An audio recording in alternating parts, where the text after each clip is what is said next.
नमस्कार दोस्तों, आपका स्वागत करता हूं मैथ क्लास विद्यापीठ यूट्यूब चैनल में। आप इस वीडियो में कक्षा 10 विज्ञान के बहुविकल्पी क्वेश्चन करना सीखेंगे और इसके आगे की प्रश्न करना सीखेंगे। तो आप लोग 70 में 70 नंबर आपको कैसे लाएंगे अच्छे से आपको यहाँ पर इस वीडियो में सारा A to Z एक्सप्लेन किया जाएगा। तो अच्छे से आप लोग वीडियो को देखेंगे। और प्रश्न, किसी गोले दर्पण तथा किसी पतले गोले लेंस दोनों की फोकस दूरियां प्रत्येक -25 सेंटीमीटर है। दर्पण तथा लेंस संभवत है। तो यहाँ पर बताना कौन सा इसका आंसर करेक्ट होगा। तो इसका जो आंसर करेक्ट हो जाएगा दोनों अवतल, ऑप्शन नंबर इसका ए सही हो जाता है।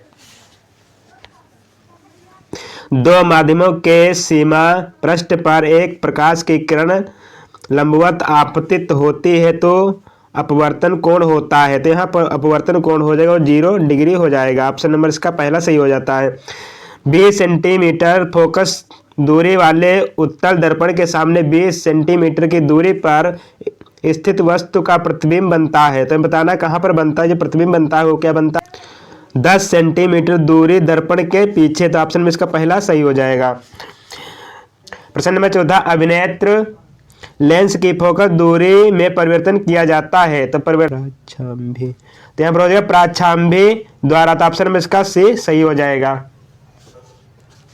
प्रत्येक 4 ओम प्रतिरोध वाले 4 चालक तारों को समांतर क्रम में जोड़ने पर तुल्य प्रतिरोध होगा। तो यहाँ पर प्रतिरोध क्या होगा, आपस में जोड़ेंगे तो यहाँ पर तुल्य प्रतिरोध। इसका ऑप्शन नंबर इसका ए सही हो जाता है, पहला हो जाएगा। एक, अनंत लंबाई के लिए ऋजुरेखी धारा चालक के निकट चुंबकीय क्षेत्र का सूत्र होता है। तो हो जाए μ0/2 पाई ब्रैकेट में I/R। तो ऑप्शन नंबर इसका बी सही हो जाता है। किसी लंबी सीधी धारावाहिक परिनालिका के भीतर चुंबकीय क्षेत्र की तीव्रता बताना। यहाँ पर तीव्रता जो इसका मान आ जाएगा वो क्या हो जाए, सभी बिंदुओं पर क्या होती है, समान होता है। तो सभी बिंदुओं पर समान होता है। ऑप्शन नंबर इसका सी सही हो जाएगा। फिर अगला प्रश्न दिया है उपभाग नंबर 2 रसायन विज्ञान के क्वेश्चन करना सीखूंगा। तो लिखा, निम्नलिखित में कौन सा तत्व तनु अम्ल के साथ सहयोग करके हाइड्रोजन गैस निकालता है। तो यहाँ पर हो जाए जिंक। ऑप्शन नंबर इसका सी सही हो जाता है। अगर आपको हमारी वीडियो अच्छी लगे, वीडियो को लाइक करें और नोटिफिकेशन क्लिक कर ले, जिससे कि वीडियो अपलोड करूँ आपको नोटिफिकेशन प्राप्त हो सके। निम्नलिखित में से कौन सी एक दहन अभिक्रिया है। तो हो जाए CH4+O2 रिएक्शन का चिन्ह लगाएंगे, उसके बाद CO2+H2O+ उष्मा एवं प्रकाश। ऑप्शन में इसका सी सही हो जाता है। निम्नलिखित में एल्काइन है। तो बताना इसमें कौन सा एल्काइन हो जाएगा। निम्नलिखित में से एल्काइन है तो यहाँ पर C3H4। ऑप्शन में इसका डी सही हो जाता है। क्लोरीन के अणु में आबंध पाया जाता है। तो बताना क्लोरीन के अणु में आबंध पाया जाता है तो कैसा आबंध पाया जाता है। तो यहाँ पर हो जाएगा एक सहसंयोजी आबंध पाया जाता है। ऑप्शन में इसका बी सही हो जाता है। निम्नलिखित में से कौन सा कथन उदासीन घोल के लिए सत्य है। तो बताना कौन सा सत्य हो जाएगा। तो यहाँ पर जो इसका आंसर आएगा वो क्या हो जाएगा, pH का मान 0 होता है। ऑप्शन में इसका सी सही हो जाएगा आंसर। धावन सोडा का रासायनिक सूत्र है। धावन सोडा का रासायनिक सूत्र है तो यहाँ पर जो Na2CO3 × 10H2O। तो ऑप्शन में इसका पहला सही हो जाता है। जड़ों द्वारा अवशोषित जल व खनिज लवण का परिवहन किसके माध्यम में होता है। तो बताना किसके माध्यम में होता। तो हो जाएगा जाइलम के माध्यम में होता है। ऑप्शन में इसका पहला सही हो जाता है।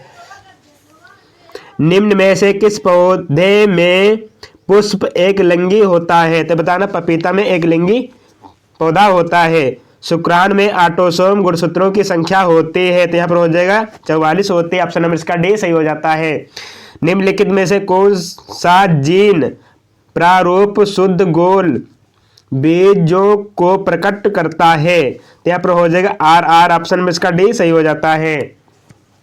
अगला दिया, पराग नलिका में नर युग्मक की संख्या होती है। तो कितनी संख्या होती है। तो यहाँ पर संख्या जो हो जाती है आपकी वो 2 होती है। ऑप्शन नंबर इसका ऑप्शन नंबर बी सही हो जाएगा।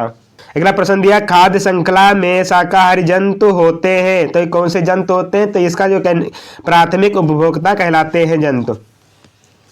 मस्तिष्क का कौन सा भाग ताप नियमन, जल संतुलन तथा भूख नियंत्रण आदि अनैच्छिक क्रियाओं का नियंत्रण करता है। तो अब कौन सा हो जाएगा, तो इसका जो करेक्ट आंसर हो जाएगा वो हो जाएगा डाइएन्सिफेनॉल, ऑप्शन नंबर इसका बी सही हो जाएगा। उत्तल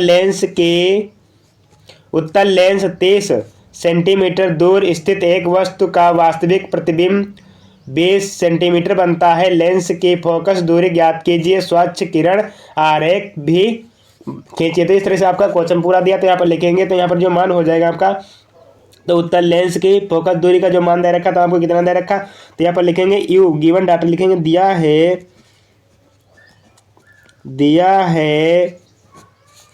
तो यहाँ पर हो जाएगा यू बराबर, तो यहाँ पर कितना माइनस का नंबर हो जाएगा यहाँ पे 30 सेंटीमीटर।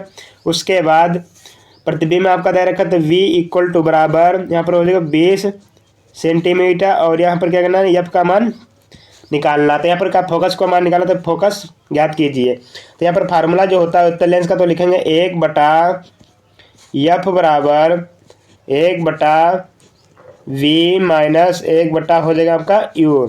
इस तरह सॉल्व करें तो यहाँ पर हो जाएगा 1/ आपका f बराबर 1/20। उसके बाद माइनस का चिन्ह लगाएंगे, 1/ नंबर यहाँ पर हो जाएगा माइनस का 30। तो ये क्या करना, ब्रैकेट में लिख लिया जाएगा। उसके बाद जब इसको मान को सॉल्व करते नंबर हो जाए 1/ नंबर होता है 20, माइनस माइनस मिलकर हो जाएगा यहाँ पर प्लस 1/30। उसके बाद हल करेंगे तो यहाँ नंबर कितना दिया 30 और 20 का क्या करेंगे हम एलसीएम निकाल लेंगे। तो यहाँ पर एलसीएम निकालेंगे तो कितना आ जाएगा, तो यहाँ पर नंबर 10 से क्या करेंगे भाग लगाएंगे, तो नंबर हो जाएगा 3 बार में जाएगा। ये नंबर कितनी बार में जाएगा, 2 बार में जाएगा। तो इसका जो एलसीएम आएगा टोटल कितना हो जाएगा 10 गुणे नंबर 3 और गुणे नंबर हो जाएगा 2। तो इक्वल टू बराबर जो मान आएगा कितना एलसीएम आ जाएगा, तो एलसीएम जो मान निकलेगा कितना प्राप्त हो जाएगा, यहाँ पे 60 निकल जाता है। तो एलसीएम 60 यहाँ पर निकल जाएगा। उसके बाद यहाँ पर अप्लाई करें तो टोटल जो एलसीएम कितना आया यहाँ पे 60 हो जाएगा। उसके बाद 60 में 20 से भाग लगाएंगे तो नंबर कितने बार में जाएगा, तो 3 बार में जाएगा, प्लस का चिन्ह लगाएंगे। उसके बाद यहाँ पर 60 को 30 बार में भाग लगाएंगे तो 2 बार में जाएगा। तो यहाँ पर लिखेंगे यहाँ 1/f, यहाँ पे भी लिख लिया 1/f के बराबर चल रहा है। तो यहाँ पर लिखेंगे 1/ नंबर हो जाएगा f बराबर 1/f बराबर हो जाएगा यहाँ पर नंबर 5/ नंबर हो जाएगा यहाँ पे 60। उसके बाद इसके यहाँ पर यह भी f को क्या करेंगे पक्षांतर करेंगे। तो यह मान जो हो जाएगा कितना 1/f बराबर हो जाएगा 5/, जब इसको सॉल्व तो ऊपर 5/ नंबर कितना होगा 60। इसके बाद यहाँ पर लिखेंगे तो 5/60 यहाँ पर नंबर कितना बार है 5/60 होगा। तो यहाँ पर लिखेंगे 5 और उसके नंबर कितना 5 एक कम 5 हो जाए और ये कितनी बार में कटे 12 बार में कटे। तो नंबर यहाँ पर 1/ नंबर 12 से 1/, यहाँ पर लिखेंगे 12। तो यहाँ पर 1/12 इसका मान मिल जाएगा। तो एफ बराबर हम क्या लिख सकते हैं, तो फिर लिखेंगे एफ इक्वल टू बराबर 12 सेंटीमीटर। तो 12 सेंटीमीटर, तो एफ का मान कितना पता चल गया 12 सेंटीमीटर ज्ञात हो जाए। उसके बाद यहाँ पर आरेख भी बनाना, तो यहाँ पर लिखेंगे तो आरेख क्यों खींचेंगे इसे। उसके बाद यहाँ पर इसके बाद हम ज्ञात करेंगे तो यहाँ पर जो मान हो जाए तो यहाँ पर कितना मान आ जाएगा, तो किरणें हमारी इस तरह से जाएंगी। उसके बाद ये किरण आरेख यहाँ तक यहाँ पर इंटर करेगी, यहाँ पर इसका मान आ जाएगा। ये किरणें हमारी क्या हो जाएंगी इस फॉर्म में जाएंगी और ये मान इस साइड में किरण आएगी और यहाँ से जो इसका कोण बनेगा आपका कोण इस फॉर्म में बनेगा। तो यहाँ पर जो इसका मान होगा तो यहाँ प्रतिबिंब का जो मान रहेगा वो कितना हो जाएगा, तो यहाँ पर 20 सेंटीमीटर हो जाएगा। उसके बाद यहाँ पर वस्तु का मान कितना रहेगा, तो यहाँ पर हो जाएगा वस्तु की दूरी कितनी रहेगी 30 सेंटीमीटर रहेगी। तो यहाँ से लेकर 30 हो जाएगा और यहाँ से लेकर इसकी दूरी कितनी हो जाएगा 20 सेंटीमीटर हो जाएगा। तो आपका ये किरण आरेख बन जाएगी। तो इस तरह से आपका किरण आरेख आप परीक्षा में बना सकते हैं। अगला क्वेश्चन दिया, किसी निकट दृष्टि दोष से पीड़ित व्यक्ति एक दूर बिंदु नेत्र के सामने 80 सेंटीमीटर दूरी पर स्थित है। इस दोष को संशोधित करने के लिए आवश्यक लेंस की प्राकृतिक व क्षमता क्या होगी। तो इस क्वेश्चन को 4 नंबर परीक्षा में आपसे पूछा जाएगा। तो इसको बारे में क्या करेंगे हल करेंगे। यह है तो क्वेश्चन में क्या क्या दे रखा है, यू का मान जो दे रखा है आपको इन्फिनिटी दे रखा है, तो इन्फिनिटी लिखेंगे। उसके बाद v इक्वल टू बराबर 80 सेंटीमीटर, तो यहाँ पर लिखेंगे v बराबर हो जाए माइनस का 80 सेंटीमीटर।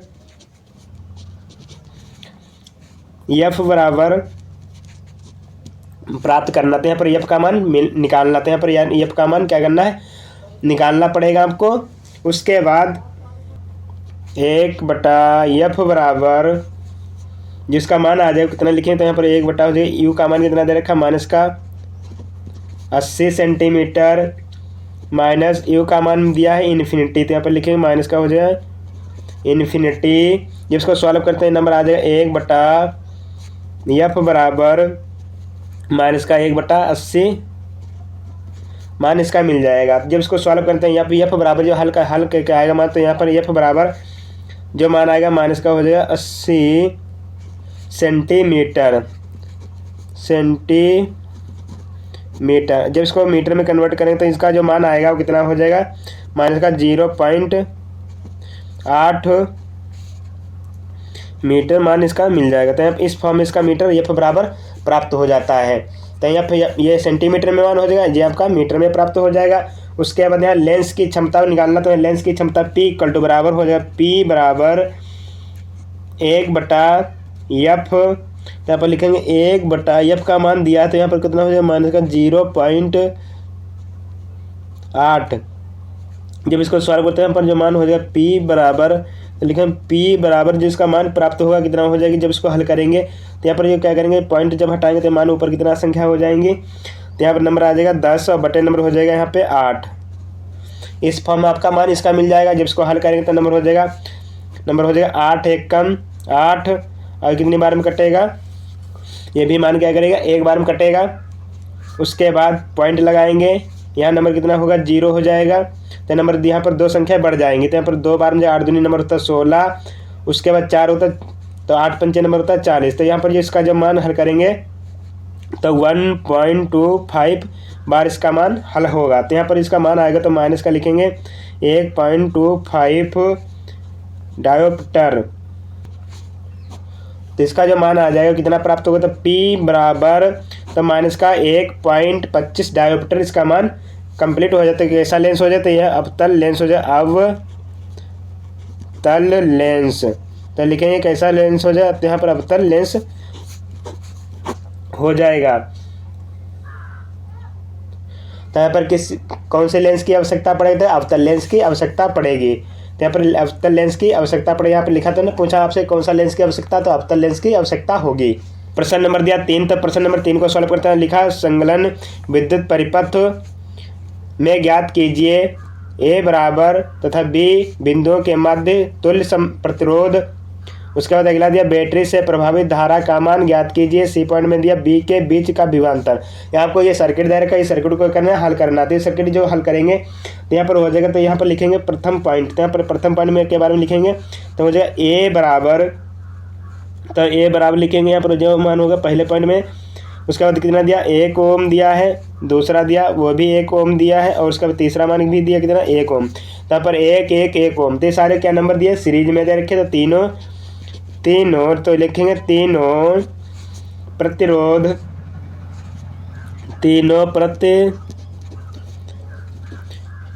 प्रतिरोध श्रेणी क्रम में लिखेंगे, श्रेणी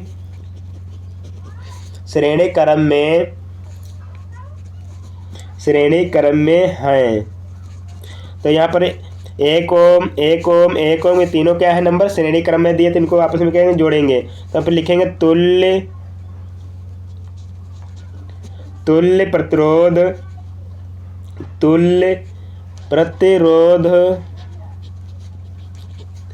यहाँ पर तुल्य प्रतिरोध है, यहाँ पर लिखेंगे बराबर 1 ओम प्लस का 1 ओम प्लस का 1 ओम बराबर नंबर हो जाएगा यहाँ पे 3 ओम। तो लिखेंगे नंबर हो जाएगा 3 ओम मान पता चल जाए। तो यहाँ पर पहले पॉइंट में क्या करना है, 3 ओम मान मिल जाएगा। उसके बाद यहाँ पर दिया है 3 ओम हुआ, 3 ओम का समांतर क्रम हो जाएगा। तो यहाँ पर ये मान कैसा बन जाएगा, तो बिंदु बनेगा। तो ये आपका पर जो बैटरी दे रखी है कितनी, 1.5 वोल्ट की बैटरी लगी है, तो ये नंबर यहाँ प्लस में हो जाए, ये नंबर आपका माइनस में हो जाएगा। उसके बाद बिंदु, यहाँ पर बिंदु हो जाए A बिंदु, और यहाँ पर नंबर क्या है B बिंदु हो जाएगा। उसके बाद यहाँ पर सेट कितना दे रखा है आपका, 3 ओम का दे रखा है। इसको क्या करेंगे, हल करेंगे। इसका जब हल करेंगे तो मान कितना आ जाएगा, तो यहाँ पर A B के तुल्य प्रतिरोध लिखेंगे। तो यहाँ पर हो जाएगा 3 ओम व 3 ओम क्या है तीनों आपस में, ये 3 ओम व 3 ओम समांतर क्रम में हैं, समांतर क्रम में है। तो आप इस तरह से इसका मान से तो 3 ओम और उसके बाद 3 ओम का आपस में क्या समांतर क्रम में है, जिसका जो मान निकालेंगे तो यहाँ पर हो जाएगा 1/a और बी पॉइंट पर मान निकालेंगे तो यहाँ पर 1 नंबर हो जाएगा 3 प्लस का 1 नंबर हो जाएगा 3। जब इसको सॉल्व करें तो नंबर टोटल आ जाएगा ऊपर। जब हमारे क्या होते हैं हर समान होते तो एक बार लिखते तो एक बार लिख दिया, उसके बाद अंश अंश एक तो लिखेंगे, यहाँ पर अंश इसमें कितना आ जाएगा 2 आ जाएगा। तो जो मान हो जाएगा तो यहाँ पर लिखेंगे ए बी, यहाँ पर हो जाएगा RAB बराबर जिसका मान पता हो कितना हो जाए तो यहाँ पर लिखेंगे 3 नंबर हो जाएगा 2। जब इसको सॉल्व करते मान पता हो तो यहाँ पर 1.5 ओम इसका मान मिल जाएगा। तो यहाँ पर तो लिखेंगे इसको हो जाएगा RAB बराबर 1.5 ओम इसका मान कंप्लीट हो जाता है। उसके बाद बी पॉइंट पर निकालना, तो बी पॉइंट पर क्या लिखा, बैटरी से प्रभावित धारा। तो I इक्वल टू बराबर जो मान हो जाए तो I बराबर हो जाए V/RA और बी पॉइंट का मान, तो यहाँ पर बैटरी का मान कितना दे रखा, वोल्टेज का मान दिया 1.5 वोल्ट। उसके बाद यहाँ पर इसका मान भी कितना दे रखा 1.5 वोल्ट। तो ये मान एक बार में ये कट जाएगा और एक बार में ये कट जाएगा, तो यहाँ पर I का मान कितना हो जाए 1 निकल जाएगा। तो यहाँ पर 1 एम्पियर मान इसका कंप्लीट हो जाता है। इसका मान कितना 1 एम्पियर निकल जाए। उसके बाद दूसरे पॉइंट पर निकाला तो A B के बीच, तो यहाँ पर क्वेश्चन में पूछा तो यहाँ पर क्या बोला, देखो A व B के बीच क्या करना, विभवांतर ज्ञात करना। तो यहाँ पर A और B के बीच का विभवांतर ज्ञात करेंगे तो B बराबर मान हो जाएगा, तो यहाँ पर लिखेंगे B बराबर I गुणे RAB बराबर जो इसका मान हल करें तो यहाँ पर हो जाए 1 गुणे नंबर 1.5। तो यहाँ पर I का मान कितना दे रखा है हमको 1 दे रखा है। इसके बाद तो V बराबर जो मान इसका कंप्लीट होगा तो B बराबर इसका मान आएगा तो टोटल आ जाएगा 1.5 वोल्ट निकल जाएगा मान। तो यहाँ पर तीसरा पॉइंट तो C बराबर आपका कितना मान निकल गया, तो यहाँ पर हो जाएगा B बराबर 1.5 वोल्ट कंप्लीट हो जाता है। अगर आपको हमारी वीडियो अच्छी लगे वीडियो को लाइक करें और हमारे चैनल को भी सब्सक्राइब करें, इससे अगला क्वेश्चन करना सीखूंगा। मैंने क्वेश्चन दिया चौथे नंबर में क्या बोला, तो यहाँ पर लिखा चुंबकीय क्षेत्र में किसी धारावाही चालक पर बल किन कारकों पर निर्भर करता है, चालक पर कार्य करने वाले बल्ब की दिशा का नियम स्पष्ट कीजिए। तो आपको परीक्षा में ये 4 नंबर मिलेगा, आपको इसको पढ़ के जाना परीक्षा में। उसके बाद अगला फिर क्वेश्चन अथवा में दिया, इसको भी क्या करना है पढ़ना है। तो लिखा चुंबकीय क्षेत्र रेखाओं में किन्हीं 2 गुणों का उल्लेख करना, कितने गुणों का 2 उल्लेख करना है गुणों का, और किसी सीधे धारावाही तार के कारण उत्पन्न चुंबकीय क्षेत्र की दिशा ज्ञात कीजिए। उसके बाद यहाँ पर लिखा मैक्सवेल के कार्क स्क्रू नियम परिभाषित, स्क्रू का नियम भी परिभाषित करना है। किसी ऊर्ध्वाधर धारावाही चालक के कारण उत्पन्न चुंबकीय क्षेत्र रेखाओं को दर्शाइए, और चुंबकीय क्षेत्र रेखाओं को भी दर्शाना है। किसी पद्धत क्षेत्र में एक समान चुंबकीय क्षेत्र के प्रदर्शित कीजिए। इस तरह से आपसे क्वेश्चन पूछा है। उसके बाद उपभाग नंबर क्या पर दिया 2 रसायन विज्ञान। तो रसायन विज्ञान में क्वेश्चन लिखा है इलेक्ट्रॉन बिंदु की संरचना बनाइए। तो ये भी आपका मोस्ट इंपोर्टेंट क्वेश्चन, आपको परीक्षा में 4 नंबर मिलेगा। क्या होता है, उसके बाद यहाँ पर क्या करना है, केवल रासायनिक समीकरण दीजिए। तो आपको परीक्षा में 4 नंबर करने के लिए आएगा। खाने का सोडा को गर्म किया जाता है, इसको रासायनिक समीकरण देना। धावन सोडा को वायु में रखा जाता है। वेरी मोस्ट क्वेश्चन आपका है। अगला दिया शुष्क बुझे हुए चूने पर क्लोरीन गैस प्रभावित की जाती है। वेरी मोस्ट क्वेश्चन है। उसके बाद सोडियम हाइड्रोकार्बोनेट तनु सल्फ्यूरिक अम्ल से क्रिया करता है। तो ये क्वेश्चन आपको भी क्या करना है, एग्जाम में पढ़ के जाना। वेरी मोस्ट क्वेश्चन है आपको 2024। यहाँ पर आपको परीक्षा जो होगी आपकी 29/2 और 2, यहाँ पर नंबर क्या, तो 29 फरवरी 2024 को परीक्षा में क्वेश्चन वेरी मोस्ट आपके हैं। रासायनिक अभिक्रिया किससे कहते हैं, उदाहरण देकर क्या करना, समझाना है, और समीकरण से क्या अभिप्राय है। अगला क्वेश्चन दिया रासायनिक अभिक्रिया कितने प्रकार की होती हैं, प्रत्येक को समझाना है। अगला क्वेश्चन अथवा में दिया, अथवा में लिखा भ्रजन से आप क्या समझते हैं, उदाहरण देकर समझाइए। आपके परीक्षा में 3 नंबर में क्वेश्चन ये आपको मिलेंगे। अगला प्रश्न दिया है बी नंबर, चांदी का एक तार CuSO4 के विलयन में डुबाया गया तथा एक दूसरे बर्तन में एक तांबे का तार AgNO3 के विलयन में डुबाया गया। दोनों बर्तनों में होने वाले अभिक्रियाओं को कारण सहित समझाइए। तो बताना क्या क्या कारण हुए उसको समझाना। उसके बाद उपभाग नंबर यहाँ पर दिया है जीव विज्ञान, उपभाग नंबर 3 जीव विज्ञान के क्वेश्चन करना सीखेंगे आप लोग, जब परीक्षा में कौन कौन आपके आएंगे। तो अगला क्वेश्चन दिया, धमनी तथा शिरा में चार क्या करना, अंतर बताना। तो धमनी और शिरा में क्या क्या डिफरेंस, इसके 4 डिफरेंस आपको लिखना पड़ेगा परीक्षा में। उसके बाद ग्लूकोज के ऑक्सीकरण से भिन्न जीवों में ऊर्जा उत्पन्न करने के लिए विभिन्न पथ क्या हैं। तो ये वेरी वेरी मोस्ट क्वेश्चन परीक्षा में आने के चांस हैं। मनुष्य में अगला क्वेश्चन दिया, मनुष्य में हार्मोन संबंधी विकार का सापेक्ष में वर्णन कीजिए। वेरी मोस्ट क्वेश्चन आपको परीक्षा में 2 नंबर 4 नंबर के लिए वेरी मोस्ट क्वेश्चन है। अगला क्वेश्चन दिया 10 नंबर में 10% के नियम पर क्या करना, टिप्पणी देना, आपको टिप्पणी देना है। उसके बाद अगला क्वेश्चन दिया, उदाहरण सहित मेंडल का पृथक्करण के नियम का व्याख्या कीजिए। और यहाँ पर क्या करना है, पृथक नियम, मेंडल का पृथक नियम उसका क्या करना है, व्याख्या करना है, आपको समझाना है। उसके बाद अगला क्वेश्चन दिया है, लक्षण प्रारूप तथा जीन प्रारूप में क्या करना है, अंतर बताना है। उसके बाद अथवा में क्वेश्चन आपको दिया, अथवा में आप ये करो, अथवा में क्वेश्चन आपको ये करना है।